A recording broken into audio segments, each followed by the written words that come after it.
tiempo de escuchar nuestro mensaje de vida. Heridas, es el agua en el desierto. Somos Vida Abundante Chile.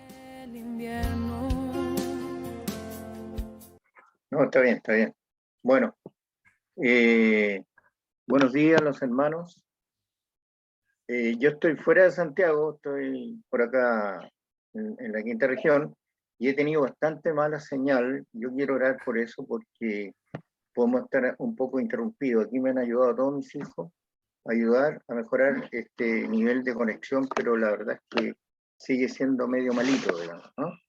Sí, Padre, te damos gracias por el privilegio que me das de compartir la palabra, aquellas cosas que tú has puesto en mi corazón, que sean una revelación a mi vida y no solamente a mi vida, para quienes en esta mañana nos van a escuchar. Que con esto, Señor, podamos plasmarnos cada día más de las cosas que tú nos enseñas a través del Espíritu. Que tras la lectura misma, Señor, hay tantas cosas significativas que tú quieres hablarnos, que quieres enseñarnos. Yo pido en esta hora, Señor, que tú nos ayudes a controlar el tema del Internet a la distancia y permíteme, Señor, poder usar estos 45 minutos para compartir este tiempo, la palabra con nuestros hermanos. Bendice a cada uno de los que está presente y aún a los que no está presentes. Bendícelos tú también donde quieras encontrar. En el nombre de Jesús, yo abro esta palabra a ministrar en esta mañana para gloria de tu nombre, Señor. Tú siempre en el primer lugar, no solamente en nuestra iglesia, sino que también en nuestras propias vidas. Te damos gracias en el nombre de Jesús. Amén. Amén. Muy bien. Perdón, de repente. Bueno, estamos compartiendo, aprendiendo más bien del libro de los Hechos. Estamos en una etapa, yo diría, en el medio de lo que significa el avance del aprendizaje que hemos tenido en el libro de los Hechos. Es muy significativo el libro en sí porque nos enseña a nuestra iglesia moderna, la nuestra, comparada con la antigua iglesia del comienzo de la iglesia primitiva, nos enseñan, ellos no tenían ningún antecedente en la mano, cómo hacer la iglesia. Nosotros tenemos todos los hechos, tenemos todos los libros, tenemos toda la escritura a nuestra disposición para saber de qué manera podemos construir la iglesia del Señor en este tiempo moderno. Ellos lo hicieron sabiamente, inteligentemente, pero también con grandes sacrificios, con grandes luchas, como es lo que vamos a ver en esta mañana. Dame la primera lámina, por favor, José. Aquí quise llegar yo primero a... el título de la prédica de esta mañana es Predicar sin cesar a pesar de. Me pareció atingente este título porque evidentemente este capítulo habla de muchas vivencias tenidas por Pablo, por Bernabé y otros, compartiendo la palabra de Dios, predicando el Evangelio. Sin embargo, junto con la prédica también le vinieron situaciones muy conflictivas que tuvieron que vivir, fueron apedreados, echados de los diferentes lugares, los apóstoles tuvieron que cubrir a Pablo cuando fue apedreado, en fin, predicar el Evangelio significa un enorme desafío para quienes lo hacen. En este caso, Bernabé y Pablo estaban en esa instancia. Por eso que la intención de mi corazón fue que ellos predicaban el Evangelio sin cesar a pesar de. Ustedes van a ver cómo se desatan una serie de fenómenos más adelante en la medida en que vamos avanzando con la escritura. Y quise yo irme un pelito más arriba en Hechos 13:47, donde ellos reciben un mandato. Y mi primer punto de precisión con ustedes es cumpliendo un mandato. Es interesante entender que cuando el Señor Jesús vino, le dejó un mandato, ir y predicar el Evangelio por todas las naciones. Lo sabemos, Mateo 28, que es parte de la historia de nuestra iglesia, Mateo 28. En Hechos 13:47, si ustedes tienen su Biblia a la mano o van leyendo el texto que está acá a la vista de ustedes, dice, porque así ha mandado el Señor. Vale decir aquí, estos hombres reciben un mandato del Señor. Y dice así, te he puesto para luz de los gentiles, a fin de que sea salvación hasta lo último de la tierra. Aquí se refleja entonces Mateo 28, 18 al 20. Y de predicar el evangelio a todos, etcétera, hasta el fin del mundo, dice aquí. Por tanto, ellos reciben un mandato del Señor y se ponen en la tarea de poderlo cumplir. Respecto a esto mismo de esta instrucción de ir y predicar el evangelio, aquí en Romanos 3:29 dice, este es un tema mío, ¿no? ¿Qué trascendente es la salvación? Puse yo. ¿Esta es solamente para los judíos?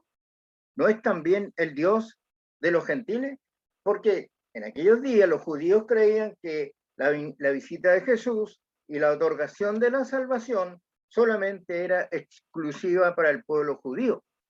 Pero no es así. No es así. Claro, la primera instancia de prédica fueron los judíos, evidentemente. Jesús vino a predicarle a su pueblo, pero su pueblo le rechazó.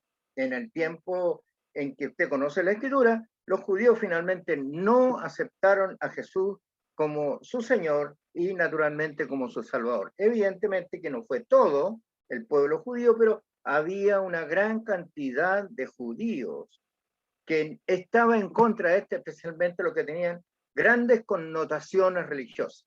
Porque aquí siempre va a haber yo diría, una bifurcación. Los hermanos de la fe siempre van a tener una dificultad con aquellos que están creyendo en aquella fe, pero que tienen una conducta religiosa. Y la conducta religiosa es simplemente apartarse del propósito de Dios, porque la religión comienza a vivirse de una manera casi por normativa, no por inspiración espiritual. Por eso que en Romanos 3:29 habla que la salvación no es exclusiva para los judíos, sino que es para también los gentiles. Y usted que está ahí en pantalla, hermano querido, y ya lo habrá escuchado de muchas prédicas entre nosotros, los gentiles somos nosotros. Usted no es judío, tampoco, ¿verdad? Por tanto, a nosotros nos vino como por amor y por abundancia del amor de Jesús, la salvación para nosotros que somos gentiles. Antes no la merecíamos según el pueblo judío, pero desde que Cristo vino y que empezó a anunciar el evangelio, fuimos incorporados como una esperanza de salvación. Por eso que Romanos 3:29 dice esto, ¿no? De que esto no es exclusivo. Por tanto, la salvación es algo enormemente trascendente.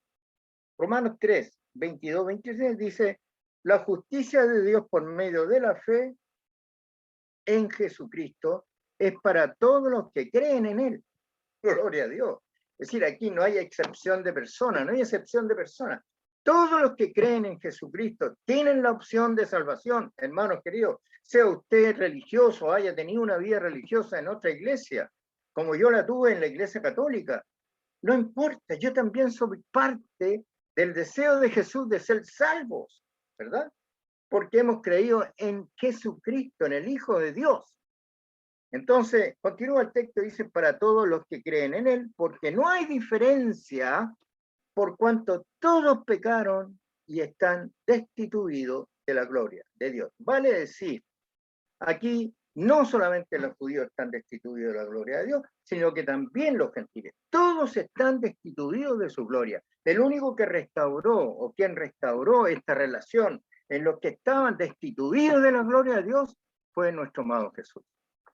Por causa de su sacrificio en la cruz, el derramamiento en la sangre, ¿verdad? Nos permitió, a través de una confesión de nuestros pecados, obtener la salvación. Entonces, no deja de ser significativo esto, que estamos destituidos de la gloria de Dios. ¿Quiénes están destituidos? Todos aquellos que no han reconocido a Jesucristo como su Señor y su Salvador. Y finalmente, el mismo Romanos 3:30 dice, porque Dios es uno, Padre, Hijo, Espíritu Santo. El trino Dios vigente una vez más en la Escritura. Porque Dios es uno y Él justificará por la fe a los de la circuncisión, ya me explico eso, y por medio de la fe a los de la incircuncisión. Yo lo encontré extraordinario este. Porque evidentemente una de las condiciones que tenía el pueblo de judío, usted, algunos de los que está hoy día escuchando, no lo ha escuchado con claridad o no sabe qué significa la circuncisión. Significa que había una dedicación. Cuando un niño varón nacía, al octavo día era circuncidado, vale decir, le quitaban parte del borde que tenía el prepucio, y eso era una señal y un pacto que ese niño iba a dedicar su vida a creer en la fe del pueblo judío. Pero aquí lo que habla el apóstol Pablo, habla de que están incluidos los de la circuncisión, vale decir, los judíos, y por medio de la fe, nosotros, a los de la incircuncisión. Porque ustedes, hermano querido, especialmente los varones, cuando puso su vida bajo la autoridad de Jesús, no lo circuncidaron, porque la circuncisión no era motivo ni era razón principal para que usted formara parte del pueblo de Dios. Por tanto, aquí el Señor de dos pueblos, por decir, gentiles y judíos, hizo uno solo, el que creyese en Cristo Jesús como su esperanza. Así que esta es la introducción al tema. Ellos están cumpliendo una enorme tarea. Y yo quise profundizar esto en esta materia a fin de que estemos claros que ustedes hoy día tienen el enorme privilegio de ser hijo de Dios, no siendo judío. Gloria a Dios. Porque, oiga, usted conoce la historia del pueblo judío, cómo ellos dependen de Dios de todas maneras y en cada instante de su vida. Pero aquí lo que hizo Jesús fue unir a dos pueblos. Dame la siguiente lámina, por favor. Vamos a andar rapidito porque el tema es un poquito largo. Y aquí está puntualmente el libro de los Hechos, el 14. Pablo y Bernabé en Iconio. Aconteció en Iconio que entraron juntos en la sinagoga de los judíos y hablaron de tal manera que creyó una gran multitud de judíos y asimismo de griegos. Vale decir, lo que estaba haciendo Pablo y Bernabé era llevar el evangelio de Cristo y declarar quién era Cristo, precisarles a ellos quién era el Mesías que había llegado en esos días a compartir el evangelio del reino de Dios. Y hablaban, dice, de tal manera que muchos que estaban ahí creyeron.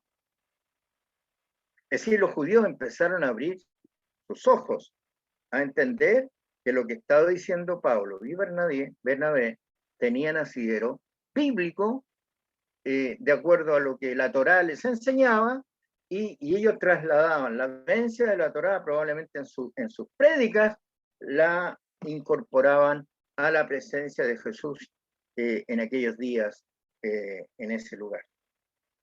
Pero siempre hay disidencia en todo esto. El 2 dice, más los judíos que no creían excitaron y corrompieron los ánimos de los gentiles contra los hermanos.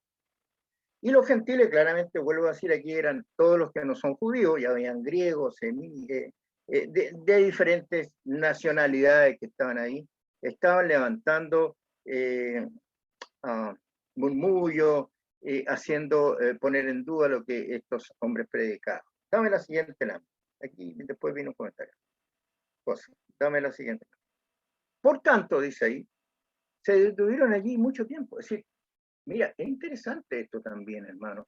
A veces nosotros cuando nos enfrentamos a un conflicto determinado, tratamos de huir del conflicto. No, mejor deja esa cuestión de lado, no te metas en aquello, porque en verdad discutir estas cosas de la Escritura o del Señor, de la salvación, de la venida, es como perder el tiempo. No discutamos esto. Pero mira lo que hicieron ellos, es exactamente al revés. Por tanto, se detuvieron allí mucho tiempo, hablando con denuedo, confiados en el Señor, el cual daba testimonio a la palabra de su gracia, concediendo que se hiciesen por las manos de ellos señales y prodigios. Vale decir, ellos fueron a enfrentar aquellas discrepancias que se estaban dando y cómo los judíos estaban levantando testimonio en contra de lo que estaba predicando Pedro, Pablo y Bernabé. Y la gente de la ciudad dice estaba dividida. Unos estaban con los judíos y otros con los apóstoles. Aquí vuelve a haber una diferencia que luego la voy a precisar en la siguiente lámina. Pero cuando los judíos y los gentiles juntamente con sus gobernantes se lanzaron a enfrentarlos y a apedrearlos, habiéndolos sabido, huyeron a Listra y Derbe, ciudades de Licaonia y a toda la región circunvecinal. Luego le voy a mostrar un mapa donde se movieron Pablo y Bernabé. Y ahí predicaban el evangelio. Dame una lámina más, porque ahí yo quiero precisar esta división. En Hechos 14:4, que ya leímos, dice, la gente de la ciudad estaba dividida. Unos estaban con los judíos y otros con los gentiles. Estoy leyendo el mismo texto que acabo de leer recién anteriormente. Bueno, aquí yo puse Jesús, entre paréntesis, es la causa por la prédica del evangelio. La causa de la división la estaba provocando Pedro, Pablo y Bernabé, porque estaban predicando el evangelio ¿de quién? De Jesús. En términos prácticos, existía una lucha entre la luz y la tiniebla. Exactamente.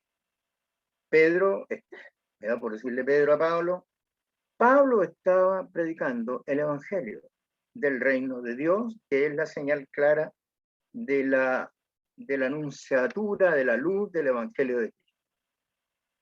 Y cuando los judíos se oponen, es la acción contraria, vale decir, es el diablo que intenta acallar la voz de estos apóstoles que querían hablar del evangelio. Y aquí quise yo meterme un poco en esto de por qué había una división. Porque la división significa que hay opiniones distintas, pensamientos distintos, actitudes distintas, y en consecuencia eran unas posturas tan confrontacionales que chocaban. Y ese ejemplo que yo estoy planteando me hace pensar a mí que es el choque entre la luz y la tiniebla. Eso es lo que estaba pasando. Y yo, buscando la definición de la palabra tiniebla, encontré esta definición en un diccionario bíblico. Se deriva, esta definición la tienen ustedes ahí en pantalla, se deriva en su etimología del latín, tenebrae, y significa oscuro. La tiniebla es oscuridad. La tiniebla no tiene ni una sola presencia de luz. Ni una sola. Y esta división estaba tratando de opacar la luz del Evangelio de Cristo cuando el apóstol Pablo y Bernabé lo estaban predicando. Entonces significa oscuro. Las tinieblas entonces aluden a la falta de luz. Hermanos, cuando está la presencia de la maldad, cuando está la tiniebla involucrada en una persona, en un hecho, una situación determinada, no hay presencia de luz. Vale decir, no hay ni un ápice de pensamiento de Jesús en esas cosas. Las tinieblas, en sentido bíblico, son el contrario de la luz, que representa la vida, la energía y el bien. Esa es la luz. ¿Qué representa? La vida, maravilloso. La energía y el bien en el corazón del hombre. Entonces, había una división entre la luz y la tiniebla. Se estaba provocando una división.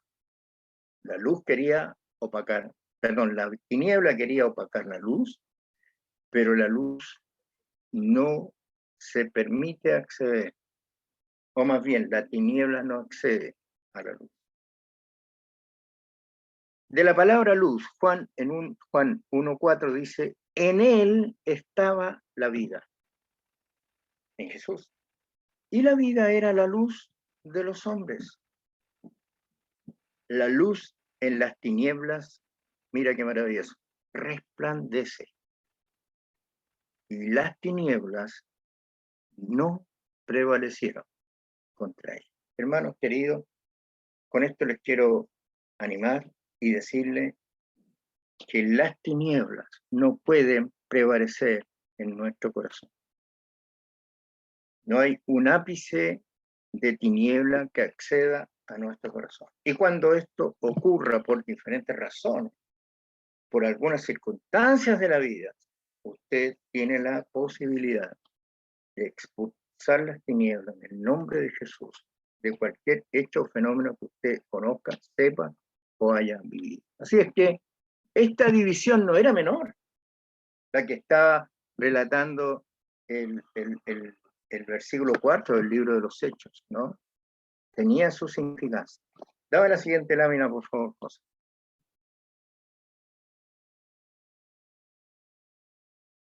Y cierto hombre de Listra estaba sentado, imposibilitado de los pies, cojo de nacimiento, que jamás se habían dado.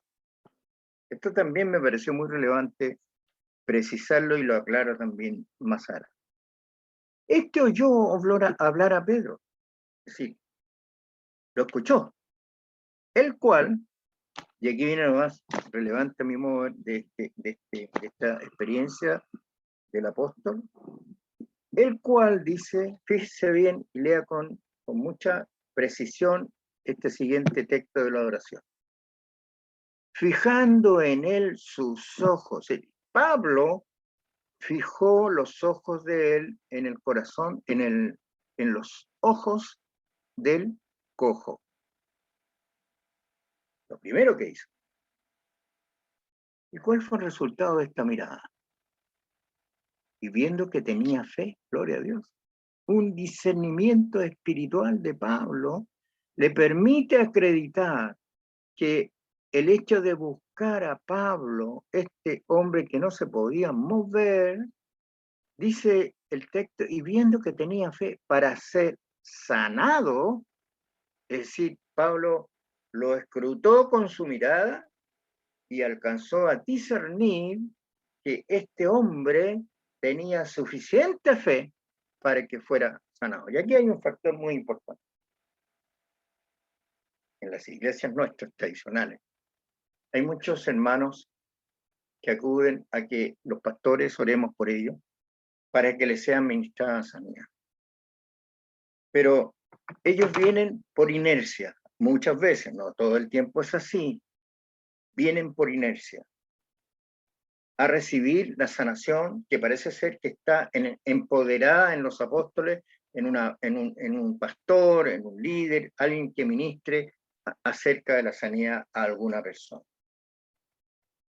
Pero créanme que aquí hay un ejemplo tremendamente relevante para que usted acceda a esta sanidad como la que está señalando la Escritura. Usted tiene que tener fe. Cuando usted, hermano querido, pide oración por diversas cosas, usted tiene que pedir en convicción profunda que Dios va a tomar el control de la situación que está viviendo. Por ejemplo, nosotros tenemos el chat de la iglesia en que oremos por tal o cual cosa, por tal situación que se presenta. Y aquí el que tiene quizás más relevancia es aquel que tiene la necesidad de pedir que oren por él. nosotros vamos a ser el complemento, los que estamos alrededor de esa petición, y oraremos. Pero la clave del éxito de la sanación, de la restauración o de lo que fuese, viene por cuenta de aquel que lo pide. Y aquí tenemos el ejemplo, porque Pablo discierne esto, y por eso que luego viene la sanación del cojo. Y aquí yo lo exalto, ¿no? Sanación del cojo, fijando en él sus ojos y viendo que tenía fe, dijo a gran voz, levántate y ponte derecho sobre tus pies. Y dice el texto, y él saltó y anduvo. Un milagro tremendo.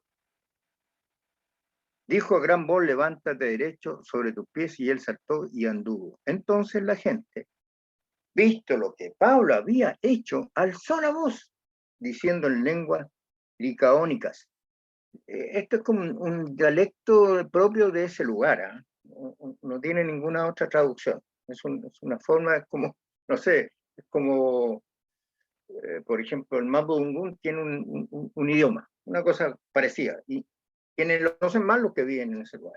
No tiene mayor trascendencia. Dioses, dicen aquellos hombres que estaban ahí, bajo la semejanza de hombre, han descendido a nosotros. Sí, aquí ellos no ven el portento de Dios en el milagro del cojo que caminó, sino que ellos atribuyen a una situación de intelecto, de capacidades sobrenaturales de un hombre. Ni siquiera son demasiado inteligencia. Eso es lo que, porque lo comparan con un par de dioses romanos finalmente, ¿no? Y eso lo vamos a ver también.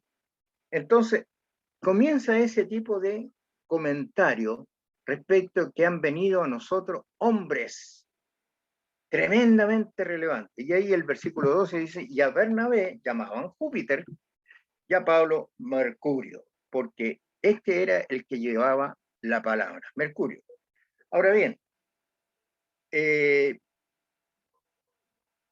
pueblo los comparaba con estos dioses romanos. Júpiter está declarado como el más grande dios, no el más grande, el más relevante de la mitología romana, Júpiter. Y en Mercurio es el hombre que, el dios que seguía bajo el conocimiento, la escritura de la palabra, y tiene una serie de calificativos más que viene impresionado con la simbología o lo que significa la participación de este dios Mercurio, cómo lo identifica los escritos cuando hablan de Mercurio. Bastante impresionado.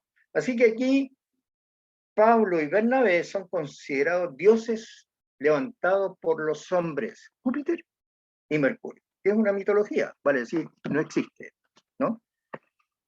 Avancemos entonces con los siguientes textos. Y el sacerdote, había un sacerdote ahí que bregaba para alabar a Júpiter, ¿no? Cuyo templo, dice, estaba frente a la ciudad. Y aquí usted va a ver otra situación que también indispone a los apóstoles Pablo y Bernabé. Trajo toros y guirnaldas delante de la puerta y juntamente con la muchedumbre quería ofrecer sacrificio. Era muy clásico que en aquellos años, en aquellos días, cualquier dios que fuera objeto de creencia de un pueblo determinado, se le levantasen ofrendas de cualquier naturaleza para agradecer al Dios que se estaba creyendo de su bondad o de lo que había hecho para bien de sus pueblos y de sus vidas. Entonces aquí trajeron, alajaron el lugar, trajeron toros, guirnalda delante de la puerta y juntamente con la muchedumbre querían ofrecer un sacrificio a Pablo y a Bernabé.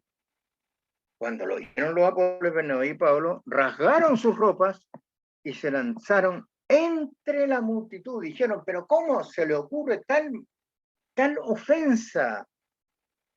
Yo no soy Dios para que ustedes me levanten ofrendas. Ambos se fueron contra ellos a discutir lo que estaban haciendo, que era una herejía lo que estaban haciendo. Y diciendo, varones, ¿por qué hacéis esto? Nosotros también somos hombres semejantes a ustedes, que os anunciamos que de estas vanidades os convirtáis al Dios vivo. Eso es lo que Pablo y Bernabé se meten contra esta muchedumbre, contra este sacerdote que estaba ahí en el templo de Júpiter, diciendo que qué cosas están diciendo de nosotros. Nosotros no somos nada, pero nada, somos iguales que ustedes. Y ustedes nos están alabando y haciéndonos grandes, yo diría, manifestaciones de reconocimiento, de gracia entre nosotros, y nosotros somos iguales a ustedes. Entonces, aquí vemos otro detalle interesante, como Pablo y Bernabé, en medio de esta algarabía, porque había una cosa ahí que se estaba manifestando y estaba creciendo, ellos dicen, os anunciamos que de estas vanidades os convirtáis al Dios vivo. Gloria a Dios. Es decir, Dios no es mitológico. Dios es un Dios vivo. Júpiter sí lo era, Mercurio sí lo era, que eran los dioses en los cuales ellos creían. ¿Qué hizo? Dice el cielo y la tierra, el mar y todo lo que en ellos hay. Y ahí empieza la batahola, porque estos dos apóstoles le empiezan a sacar, desvirtuar lo que tenían en su cabeza respecto de que ellos eran seres realmente excepcionales, Pablo y Bernabé. Y ellos tratan de ponerse en un lugar de sencillez para todo estos efectos. Dame la siguiente lámina, por favor. Y aquí empieza a un poco a anunciarles a ellos en el Dios. Pablo y Bernabé empieza a anunciar en el Dios que ellos creen. El versículo 16 dice, en las edades pasadas, Él ha dejado a toda la gente andar en sus propios caminos, vale decir, hubo un libre albedrío. Si bien dice, no se dejó a sí mismo sin testimonio, siendo bien, dándonos lluvias del cielo y tiempo fructífero, llenando de sustento y de alegría nuestro corazón. Están refiriéndose a la presencia de Dios en tiempos pasados, cómo eran bendecidos en diferentes aspectos, en su vida, en sus terrenos, porque podían sembrar, comer de la tierra, etc. Hay todo un tema ahí que quieren ellos plantear, llevándolos a creer que el Dios que ellos creen, Pablo y Bernabé, es un Dios vivo y que sí tiene poder y autoridad para poder manifestar estas cosas que son extraordinarias, que para aquellos hombres que creían en Júpiter y en Mercurio eran como cosa natural, pero para nosotros, que usted vea el sol, que vea la luna, que vea las aves volar, que vea los animales caminar, que vea a los hombres, es porque Dios intervino claramente con su corazón en nuestras cosas. Y diciendo estas cosas, difícilmente lograron impedir que la multitud les ofreciere sacrificio. A pesar de lo que ellos decían, igual la gente le vino a rendir, ofrecer sacrificios de cualquier naturaleza. Y es interesante eso, pero es un tema bastante largo para poderlo explicar. Pero era como que venían a entregarle ofrendas por lo que estaban haciendo Pedro y Pablo. Pero ellos no necesitaban eso. Entonces vinieron unos judíos de Antioquía y de Iconio que persuadieron a la multitud y habiendo apedreado a Pablo, le arrastraron fuera de la ciudad pensando que estaba muerto. Vale decir, unos judíos un poquito medio arrepentidos que a lo mejor actuaron en una conducta misericordia con Pedro, con Pablo y Bernabé, le permitieron controlar a la multitud que estaba eufórica y ya loca porque no querían estos apóstoles recibir la pleitesía, el reconocimiento, las ofrendas que le querían dar, ellos la estaban rechazando y por eso que le estaban dando con mucha fuerza para incluso matarlo porque se consideraba que era un desaire profundo que le estaban haciendo al pueblo en aquellos días. Pero rodeándole los discípulos se levantó y entró en la ciudad, y al día siguiente salió con Bernabé para Derbe. Vale decir, por eso que el título de este mensaje era, ¿verdad? Es predicar el Evangelio a pesar de. A pesar de esto.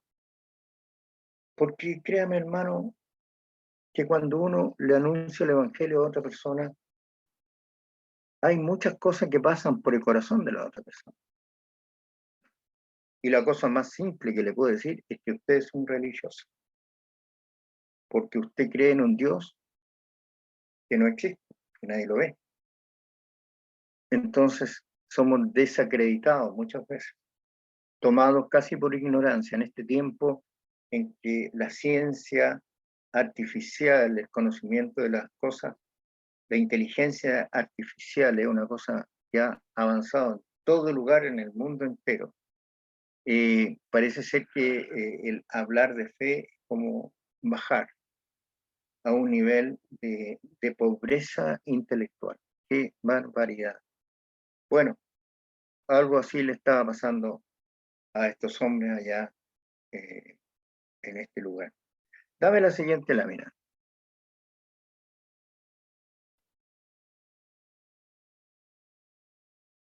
Aquí viene algo bien interesante. Hemos visto varias cosas atractivas que tiene el capítulo 14.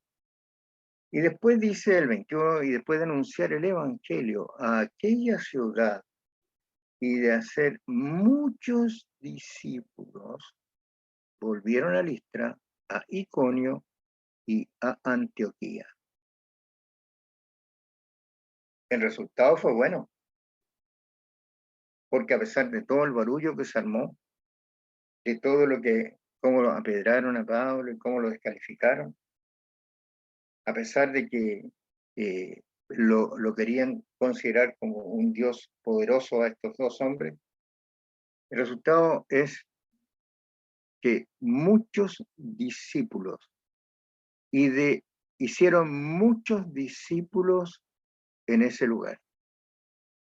Y un discípulo, aquí hay una diferencia que tengo que plantear, no es aquella persona que ha escuchado un mensaje, que va a una iglesia y tiene un compromiso con esa iglesia de asistencia frecuente y permanente, sino que un discípulo hace lo que el maestro le enseña. Los discípulos fueron formados por el maestro.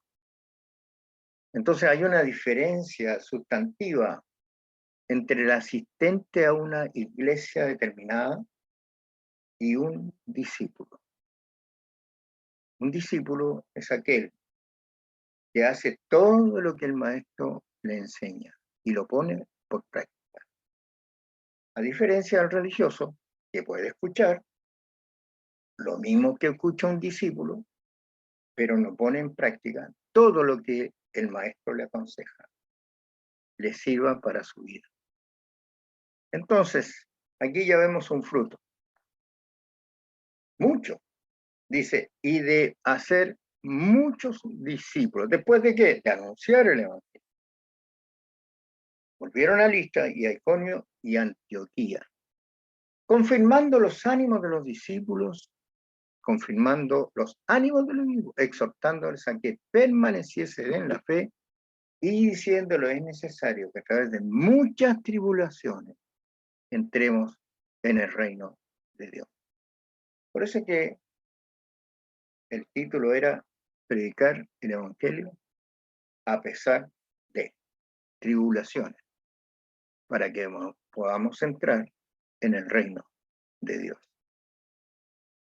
Y otra cosa interesante, aquí ustedes se pueden dar cuenta en la medida en que vamos avanzando en el tema, cómo primero hay formaciones de discípulos.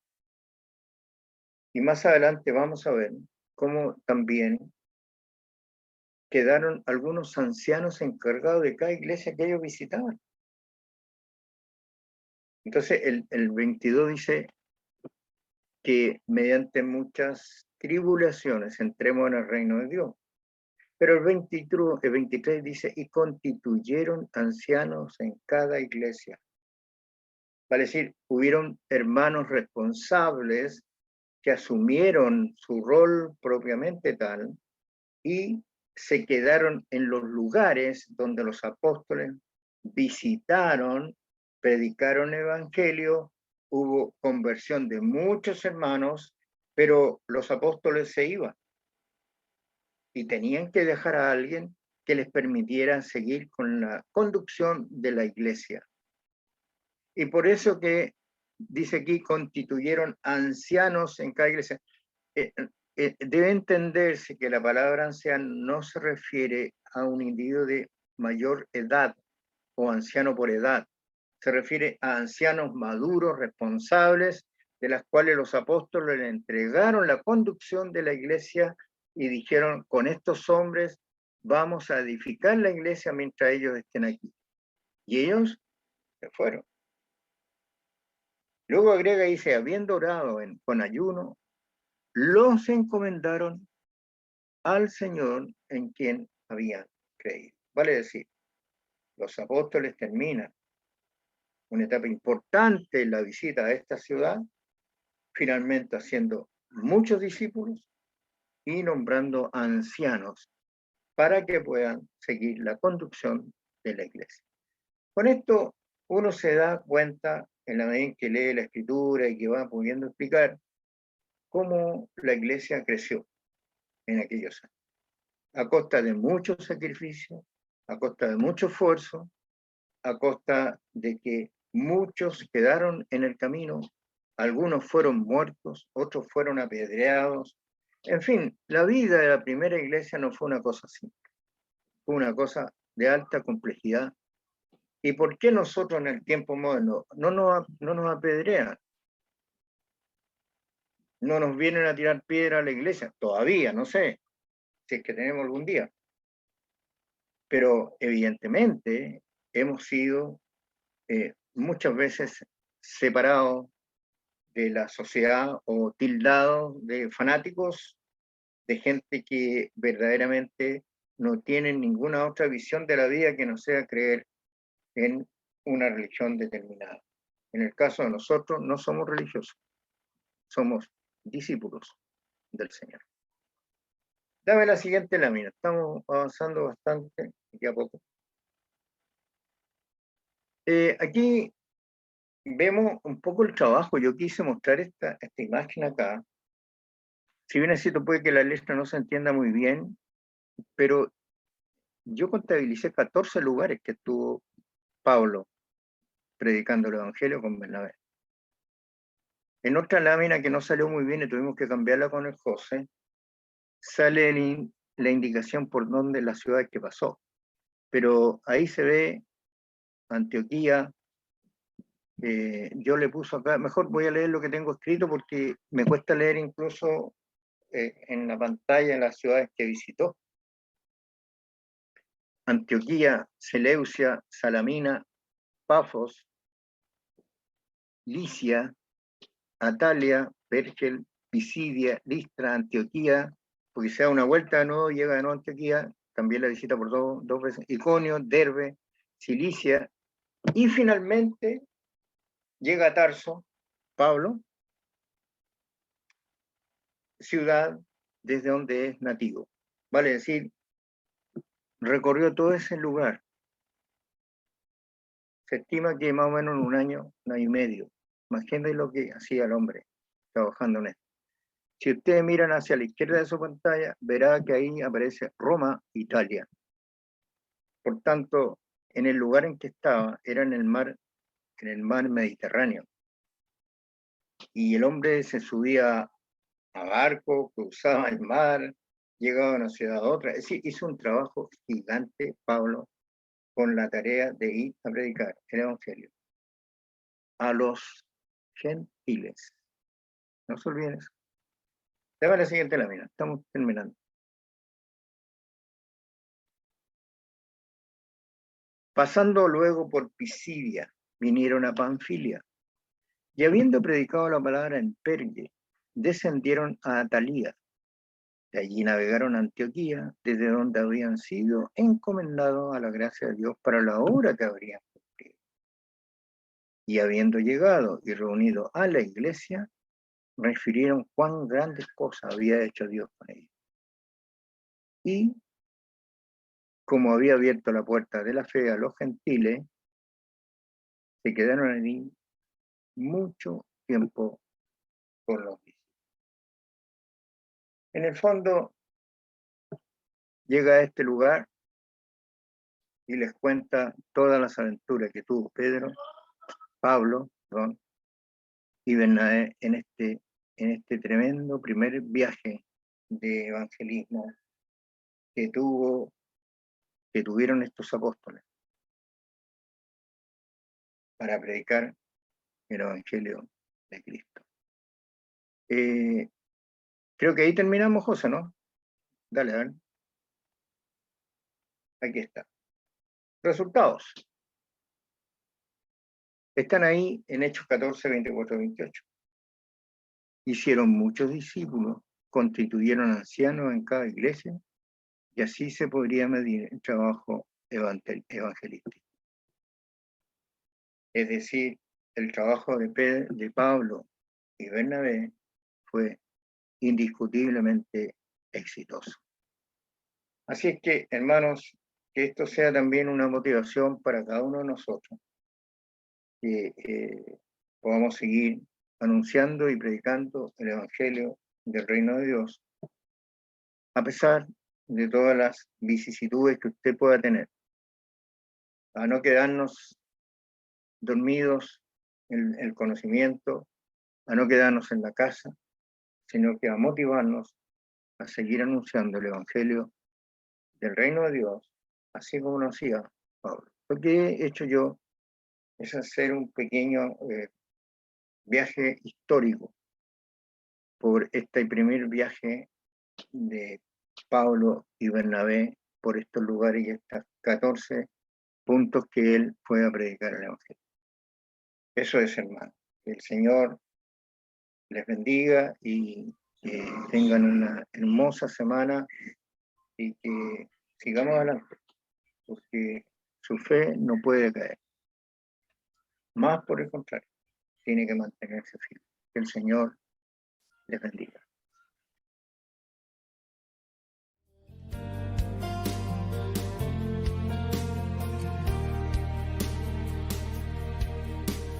Tu palabra es como Es tiempo de escuchar nuestro mensaje de vida. heridas, es el agua en el desierto. Somos Vida Abundante Chile. El invierno